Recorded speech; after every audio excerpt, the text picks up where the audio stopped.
I wanted to spend just a few minutes with a discussion, but really go to questions. And if anyone has questions for Andrew, for Shane, myself, think about that for a couple minutes while we talk.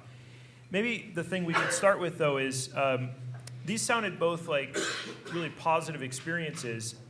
I know there's always another half to that story. What I'm curious about maybe is where the either technical friction was, particularly early on, or who else in the organization you had to persuade to go down this path and how you did that. Because I think what's on the back of a lot of people's minds is this is your core API, and you're really taking a big shift. Maybe there's an incremental way to do it technically, but still, we're talking about a big change in how applications talk to stuff, and that never comes without, in my experience, some thoughtful questions. So, Andrew, Shane, any thoughts on just what that was like and how you persuaded the team to go down this path? Yeah, sure, I'll go first. So, like I said, we kind of started off this process doing hotels migration. Like Matt has mentioned, we want to do incremental. But one of the problems we kind of noticed early on was that we did make some bad decisions with our schema. Some of the things that I brought up about like what a good schema looks like, we didn't follow those right from the start. And we're paying that for that price now, especially in our mobile apps, because mobile apps ship a binary. So if you have version 17.2 of your mobile app, it's put out to the Play Store. That's out there forever. There might be people who don't update their apps. There's just a version, maybe you're on an older version of the operating system and you can't update to the new version. So we need to support these bad schema designs now, essentially until the life of that app that we chose to support. So for us, really making these core decisions and kind of establishing this process of that schema review has been a check for us to kind of like catch these things early on before teams do too much work and they start working, and we can kind of make sure we coach them through the process and start teaching everyone.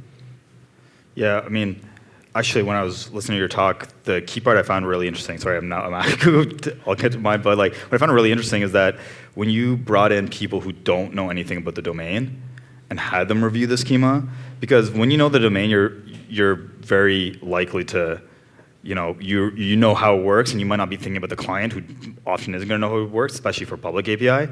That's something I think we should really bring back to SurveyMonkey. As soon as I'm like we should, or sort of I heard that, I was like, I'd love to bring that back to SurveyMonkey, because I feel like there's a lot of value there. We also had a lot of problem with schema design, especially since like a lot of our schema we have a few objects that are very, very important, like the survey and the user are two very important schemas for us, but we didn't get those teams' resources to help us earlier. So we had a different team be the primary driver of writing those because they needed them for their pages.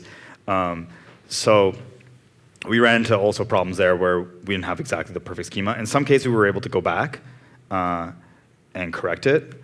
But in other cases, we're probably going to take us quite a bit longer. So schema design was definitely a big thing for us. There's a thought that clicks for me. We usually see the web teams go first, and I've always thought of that mostly in terms of there's this common heritage with React, and they know JavaScript, so you can build the stack in JavaScript. Yes. This other thing just pops out, though. The web is a safer place to explore the first couple iterations of this because you can ship a new client, and it's not too hard to move the schema from one shape to another. Yeah. Once you go mobile, the stakes are a little higher. So I definitely agree. For us, the reason why we kind of went mobile first was that the mobile app was actually using an API that was completely unsupported. There was absolutely no one working on it. There had been no check-ins for over a year to this API. So that was our really core, is to get them onto the APIs that the web apps were using. And rather than just using the BFF model, we said, well, let's maybe see if we can do this GraphQL and like standardize both the BFF and the mobile app on the same API. So we did start incremental with reviews. That was like our first thing. Was like, let's just do the hotel reviews. But just these like small little decisions. Sometimes we named a field something that we wish we did done differently. I definitely agree that if you want to maybe start off with GraphQL, maybe start with the web platform first so you can ship new updates. And how about, we'll go to questions in just a second. How about addressing skeptics or working with other parts of the org? What was that like, and what did you have to overcome? So we were pretty lucky in the sense that our CTO was super supportive from the start. There was probably some teams that were a bit more skeptical, but it's really helpful when your CTO is on the side of it. But I think for us, GraphQL was always really important part of what we did. We kind of also a little bit snuck it in the fact that we need to really fix our front end. We had a lot of front end problems. And so we got this whole backing and resourcing over the front end. And part of our front end problems was API problems and API proxy problems. And so we kind of brought GraphQL into that and we kind of packaged it together. And one of the, I guess, big drivers, I think it's a big driver that I remember is that, like, I don't know if you guys remember or know about GDPR, but one of our things is we had a date and we had to get a banner that cookie banner that's required by GDPR. And it actually took us a surprisingly long time because we had like micro webs in the sense that we had a bunch of separately deployable webs, and they were on different versions. Some people overrode their top level like base pages, and so like that kind of drove us to be like, hey, why is this taking so long? And so we're like, okay, well, we also have a huge API problem in the front end. We kind of drove those together. So I feel like that's an interesting to me is like what drove you to actually, we have a lot of problems in the system, but what drove us to actually get the funding for it? And I feel like for us, we funded it with our front end. And like we had API problems, we also had front end problems, and when we put it together, it was a much easier to solve problem. Yeah, for us, a bigger sell, we couldn't just sell to the CTO. That's quite a ways up my paycheck ladder. So for us, we kind of started off with this core concept, right? We wanted to unify the design. That was our base model. And then from that, we built all these concepts. We kind of sold them to different teams as we said, hey, what if we did this? What if we did this? What would this look like? And then we went to GraphQL Summit last year in 2018, and we saw the tooling that they were using for Apollo Engine. And that was just like the clicking moment for us because we had all these list of items that we had on our backlog of like, okay, we're going to get a client registry because we want to know the version of clients we're doing. And we saw all these tools, and it was another visual way for us to kind of sell to higher management to say, hey, this is what it could look like if we get on board a fully GraphQL platform. And not only that, but we now have this tech strategy that we're still applying across the company, which is the tech strategy of doing a single design system, single API, and single tooling for building both the design system and the API. And so we're just one part of this global tech strategy now for the company, this specific part for data being GraphQL. So it took us a little bit, and Apollo definitely helped us kind of sell to our management. But once you can kind of see the whole picture of what a client looks like when you have all this tooling, they're immediately on board and went with us for doing it across the company. Yeah, something I'm hoping we can build soon is if you're a developer, you've used Graphical or GraphQL Playground, and it's just like magical, right? That's not a tool that you can really give leadership, though, right? You have to like, what are you going to paste your auth header into this thing, and then like, localhost what? A colon? Like, so I think when we can get to the point, and the trick is wiring in auth, but if we can get to the point where there's a browser for the data and we can show people who aren't maybe part of engineering, look, I can explore this, and here's so and so, or here's such and such hotel or whatnot. My thinking is that helps go a long way too. Yeah. Yeah, I think if you're also in a microservice architecture, we had at least a particular problem of like separating our front end from the back end. Like our business logic was a bit mixed up, and we wanted to also spend time re-architecting our backend and our APIs, and we wanted to be able to do that without breaking all of the client. So that was a really big selling point when we were like, hey, we're going to have this like separation point where you guys can redo your APIs, and we can just swap to them and have the same schema, and the clients won't break. So that was something that definitely sold well for us. How early did you bring in the service owners? How aware were they of any of this work? I mean, pretty early for the service owners. We talked to them right away. We're showing them what our plan was. But like I said earlier, in terms of resourcing, they were aware, but they couldn't contribute as much. In our particular case, we had service owners from the wrong domains helping, and they were doing a lot of their own parts too. But definitely having them involved as early as possible would be really key. Like I said, it's the domain knowledge and GraphQL knowledge together is really key. And that's hard when you're first starting because you don't have a lot of people with GraphQL knowledge in your company. So you really need to stretch those resources. Last thing for me, both of you've talked about, I think of it as like a data graph administrator, schema manager. There's this practice emerging of a team that is responsible for the overall picture and the shape and so on. I'm curious what your thoughts are on how that grows over time or what that role might look like in the org if you fast forward a year or two in terms of the data graph. Yeah, so for us, our schema managers are, part of our job is doing these schema reviews, but really most of my days actually just help building these tools for our developers. So I want to automate this tooling process for everyone to make sure that they do build the best schema. So I think the future forward of a schema manager is all in the tooling you use. And for us, definitely Apollo has been great using their command line tools for like checks and like that. But just having our own internal tooling so that we can hook up with like Expedia group specific tooling, just kind of mishmashing those together is, I think, the way forward for our team and my work in that area. Yeah, I think we're about the same thing. That we have a schema manager team. It's much smaller. Our GraphQL schema is at lower scale right now. So part of our web platform team has 2 or 3 of our engineers that focus on as schema managers. They kind of align of what you guys do. But I think I see ourselves as if we get to that scale, to follow kind of the stuff I saw in Shane's talk on having schema managers and building tools around that. So I'd see him like maybe at the step right ahead of us, or maybe 2 steps ahead of us at this point. But that's kind of where I see us moving in terms of like federating our schema and getting the schema managers there. Yeah, one of the big things on our backlog next is actually doing a schema linter. So we want to have, we just have a simple rule, like any booleans shouldn't have the name is in front of it. I know that might be an anti-pattern for some people here, but for us, we don't want that. Right? You can apply any rule you want to it, but we actually want to like look at the Boolean and say it shouldn't have is this. Right? And that's something that should be automated process. I think a schema linter is the next big thing for us. Cool. Questions? Yeah. I'm curious,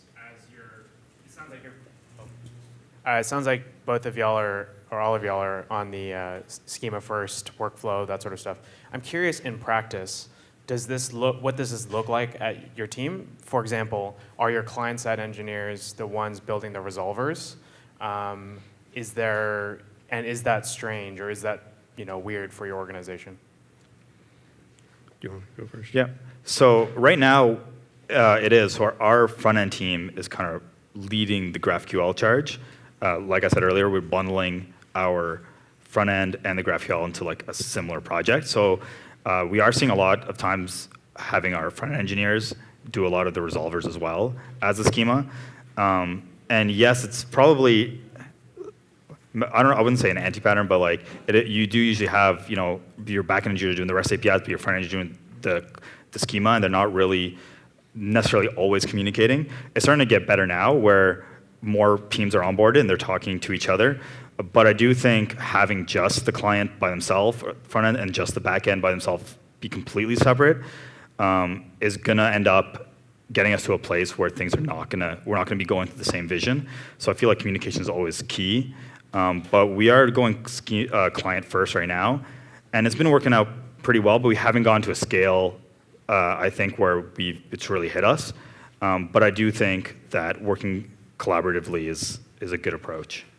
Yeah, so for us, I'd say it's almost the opposite. So we actually do really have the clients like create the schema. So with GraphQL, we can now have a language, a contract between the client teams and the API teams. So the client teams actually do write a mock GraphQL schema. They say, if I were to have a schema given to me, this is what I want it to look like.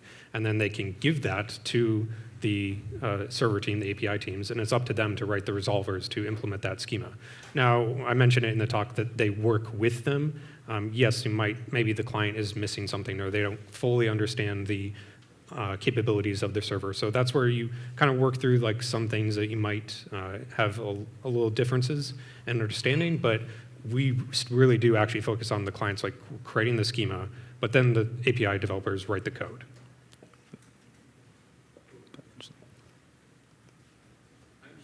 In the best practices that you've found in managing the schemas and going through this process, stuff like pagination, error types, naming conventions, these type of things. Yeah, so pagination is a big one for us. So we are just implementing a pretty simple pagination right now where the client has to keep track of the state. So they say, I want to request 50 hotels. They keep track that they requested 50 hotels and they request the next item of 51 plus another 50. And so we looked into doing cursor implementation, but for us right now it's kind of just a blocker that this is how our REST APIs work. So we just have to use it that way. As far as error handling goes, this is one thing where we're working with the teams to handle in a different way because as GraphQL returns 200 for all the requests, so you either get a 500 or a 200 essentially. So you kind of lose this notion of like, hey, our REST APIs actually return a bunch of HTTP status codes. So how do we convert that to a response in GraphQL? We started by doing errors in the schema. So like we'd have our data object, and then in that data object, you could request some field, and then you'd also have to request the errors. And that wasn't working for us because like now the client has to request the data they need and the errors are structured. So we moved them into the errors response of GraphQL response. But now since we have an SDK, we can at least standardize what that error object looks like in the extensions of the errors, the data we're conveying back. So if we can control the clients, we know exactly what that error object will look like. But this is something that's still a struggle for us. We don't know the best way that's going to be going forward. Yeah, similar thing for errors for us too. We haven't gone too deep into how we're going to deal with errors. There are a few things that we found that were key. For example, pagination was one. I think dates are another one, like having consistent date time for created, modified. Pagination was an important one in the sense that you wanted to return a pagination object so that not the list of what the resource that you want to return, but actually a separate pagination object so that you could expand with more information. Sometimes the pagination information, maybe a total count, maybe there's some other stuff you need that edge between making that request for a list of resources. So there's a few things like that was pretty key, and we put in pretty early. And again, we do not use cursor base just because our REST APIs don't have cursor base. You can't turn our cursor base into offset limit, which most of our APIs do. But aside from that, from those main ones, we still wanted consistency because any public or unified API in any sense, it would be really, if you go from different parts of the API and it's completely different naming, completely different style conventions, it becomes hard to use. But there's also really pedantic conversations about it because people are opinionated, and then you're just like, oh no, it should be like this, and it's oh. And honestly, for the stuff except for pagination stuff where there's important stuff to do, I prefer if there's just a community-driven thing that just everybody uses. Same with folder structure. The amount of pedantic conversation about folder structure. You can just go Apollo create, and it just creates it for you, and then nobody have to have that conversation. I feel like that's better. Do that. The era of experimentation was fun, and it's now over.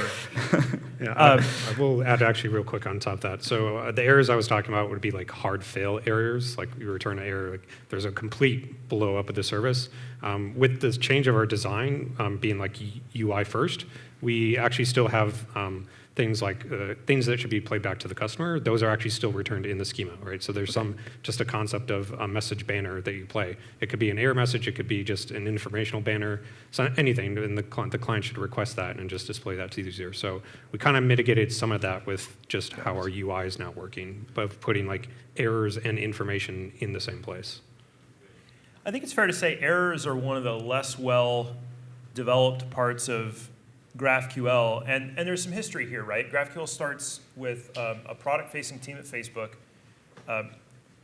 Facebook underneath GraphQL doesn't look like a lot of what we all have. There aren't microservices, there aren't REST APIs. The failure modes are very different. And I say credit to the initial GraphQL design for keeping things very small and lightweight and unopinionated. You saw that chart I had up compared to OData, for example, which went the other direction. And people like lightweight things. People like things that have some flexibility. So I think that is the right starting point. For those who don't know, GraphQL is now managed by the GraphQL Foundations, the actual specification for how GraphQL works. And there's growing interest in whether it's a core part of the GraphQL spec, or I think maybe more likely a consensus extension that sits on top of GraphQL for the semantics of errors and how you represent these things. There's a lot of opportunity here because we have this fine-grained structure. So the idea of partial results or the idea of multiple errors, there's a lot to work with. My ask is if you have use cases or there are particular pinch points around that stuff, let us know. That's an area of active discussion. Or come join the working group on GraphQL itself and be part of that discussion directly. Either way, let's make sure the use cases drive the design. And I'm hopeful that there'll be a lot of progress on that over the coming months. What else? Yeah, in the back.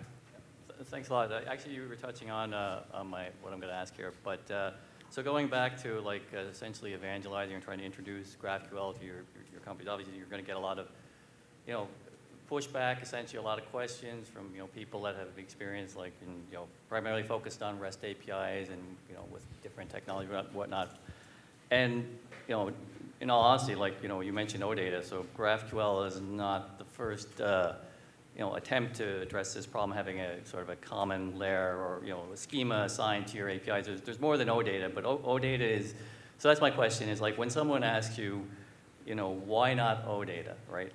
Then how do you properly address that? Because honestly, I don't know a lot about OData, but I've been going through it. But obviously, I'm talking to people that know a lot about OData. So how do you present that? So. Yeah, I can take this one. So we have this exact same question. For us, it's why JRPC or why not JRPC, right? It allows you to define a contract between a client and a server, and you can actually have open sockets, and now it should be faster than maybe other services. But for us, it just comes down to tooling. The tooling around GraphQL is a lot more. It's a bigger community, right? We have people here who are interested in GraphQL, and for us, that's more powerful than just finding maybe the best, fastest solution first. We want something that's going to just allow us to build things better, not necessarily faster. I think sometimes with these, you can approach it from a technical angle, and I think GraphQL has a lot to offer. But I'm with Shane. I think my answer to that would be the graph, right? And a lot of times with these technologies, the right choice is to adopt the one that everybody's adopting, because that's the one with a future, and that's the one that's going to get ongoing investment. And errors or whatever else it is, those things are going to evolve and change and improve over time. I would not expect the same to be true for some of these other attempts at modeling data that were driven from a previous era. Just the reality. I guess I shouldn't call them, well, I don't know. We'll repeat the question if you don't have a mic, so go ahead.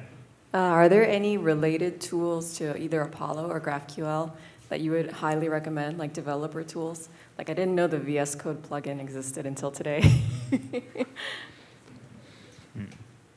may all have our takes on that. I actually really like Altair as a playground replacement. Essentially does the same thing, but I think their searching is a little bit better. It's the same replacement for GraphQL Playground or Graphical, but that's just a simple tool.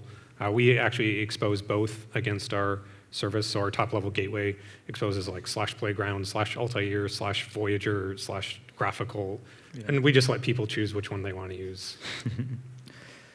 Yeah, I think for us, there wasn't much more outside the Apollo tools and Playground.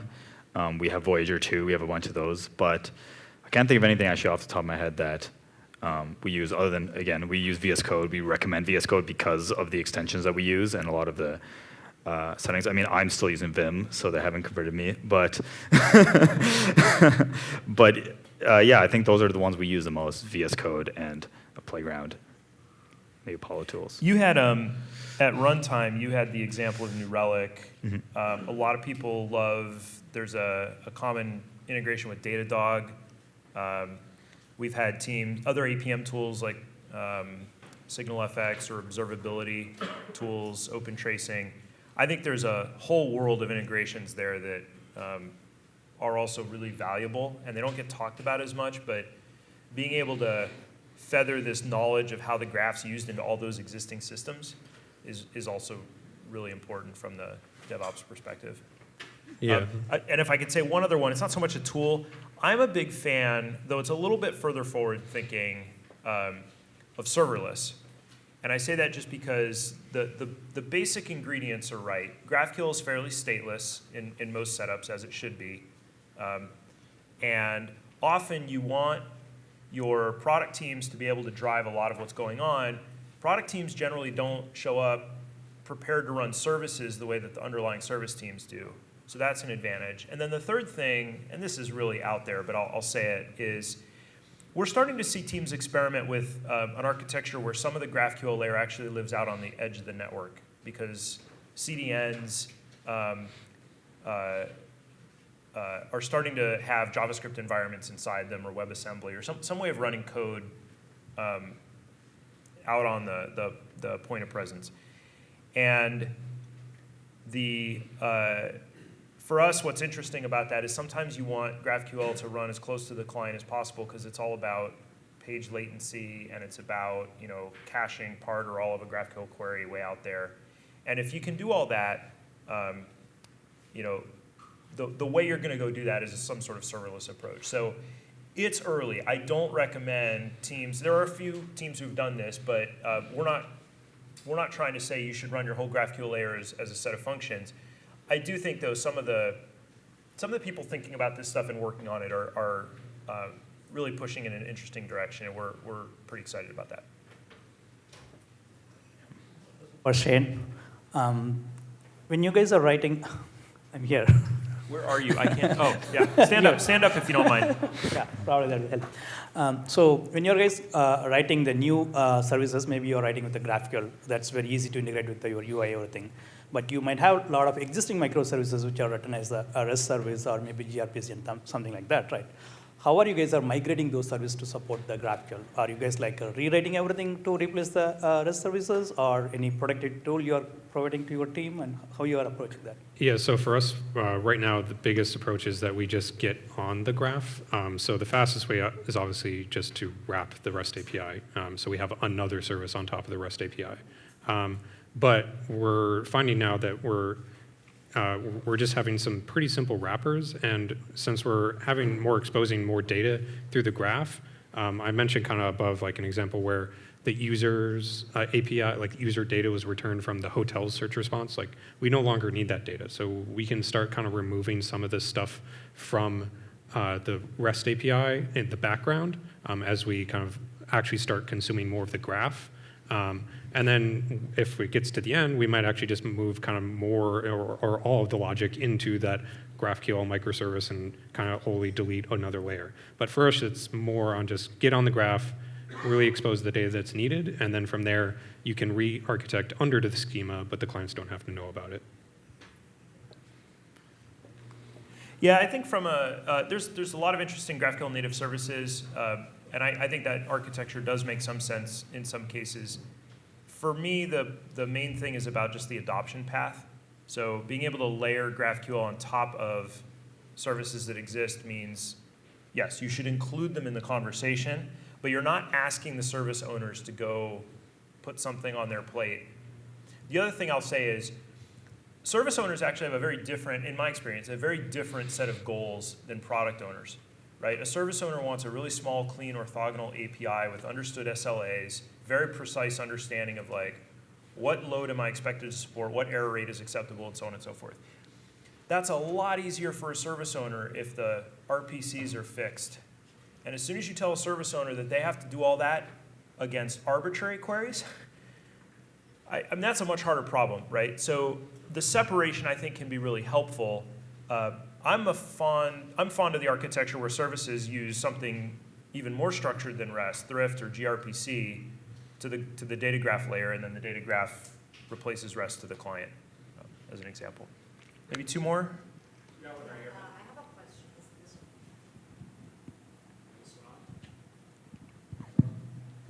Hi, I'm interested in about the testing approach that you guys have taken to ensure the end-to-end quality. So I'm looking at like what level of testing is needed and when do you run those tests? Do you want to take this one first? Yep. So we've got a separate set of tests. So at first is like, I guess it's a similar kind of an automation suite. So like we start first with our testing to make sure we got unit tests across all of our resolvers, but we now have like a CI system that runs queries, and we're getting closer to try to get pull queries that are actually being used by the client and using the same queries and having them run as part of our CI pipeline. And so with GraphQL, it's actually a bit easier than with REST because you can just write queries, and our QA team really likes it. They can just write all these arbitrary queries, and all the different access patterns are like, okay, well, these are really important paths, so you can write queries on those paths, and they add it to our suite, which we run during CI, and before we go into prod, it runs through, and it runs the automations to make sure that our schema and all of it's working against real data as part of our phase. So I feel like that's kind of where we're going there, where we use our queries as part of our automation pipeline. Yeah, so in our process during the migration, we used to have smoke tests against the top level schema, the overall merge schema. And this was before we had Apollo engine or any registry.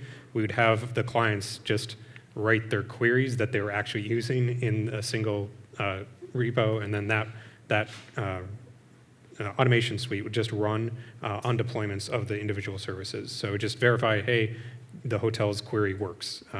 That need went away when we started using Apollo engine and just the client registry. So now our process is a developer makes a PR change. We have a check for unit tests, so they should have a unit test just for the code, obviously. We have a check for integration test on that individual microservice. So the hotels team should also write an integration test, which starts the app. It actually queries either live or mock data, depending on what you want to do. And then that tests just at the microservice, so it doesn't care about the overall schema. Then we also query Apollo engine to make sure that they're not going to break any existing clients who are using that. And so those are all done on a PR, so even before code is checked in. Then if the code is checked in, we have actually our own pipeline process at Expedia. And it's just in that deployment, so we run a deployment. If the deployment's successful, then we have other automation tests which run just to kind of verify some other things that we have specifically for that SDK.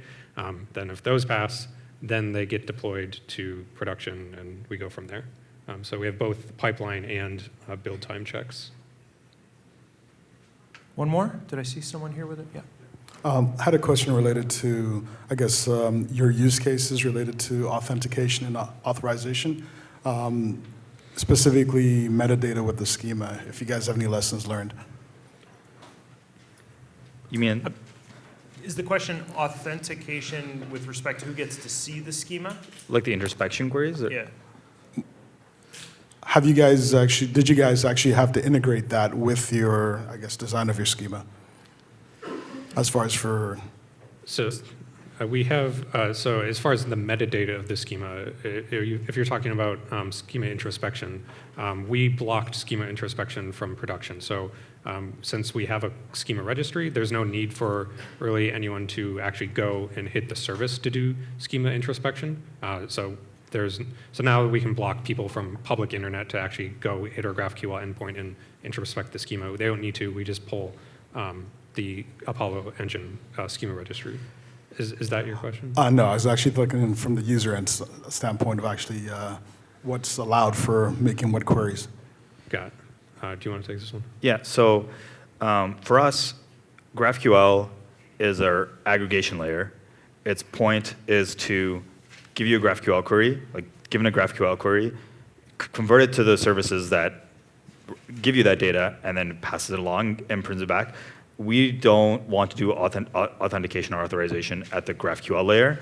We want our application layer to be fully, have the full support of They should be able to protecting their own APIs. They should not be providing data to stuff that you don't have access to. Our GraphQL is a thin layer that just orchestrates or routes where you should go based on your query.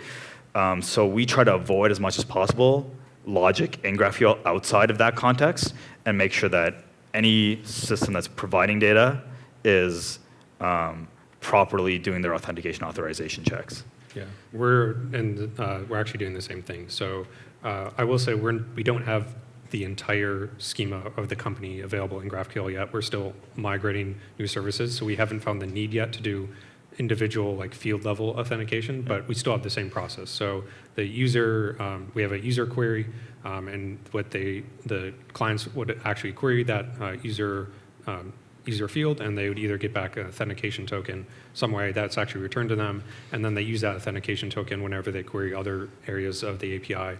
But GraphQL doesn't know anything about that. It's just another argument to the query. Yeah. One thing I might add is that if we decide to go to a public API with our GraphQL, which we're not currently, we may want to block them right at the GraphQL layer of like being like, these schemas you should, because we're probably gonna enable introspection if it's a public API, because we want third-party developers to be able to introspect the query, but we don't want them to be able to see the whole schema perhaps. So we haven't gotten there yet. We haven't thought about it, but I can see us maybe getting to a point where we do want to limit what parts of the schema is available to the client based on what the client is, but I don't have a solution for that yet. Yeah. And we can also control that a little bit with the operation registry right now. So the clients do have to get a key from us to register their operations in Apollo Engine. So we know ahead of time what they're going to be querying. So that's kind of part of the schema review process we have, is both with the clients and the service developers. So we at least know somewhat what they're going to be using. That doesn't restrict them from querying everything, but we at least know ahead of time what they want to query. All right, Andrew, Shane, thanks so much for sharing, and hopefully that was helpful for everyone. Round of applause for both of you.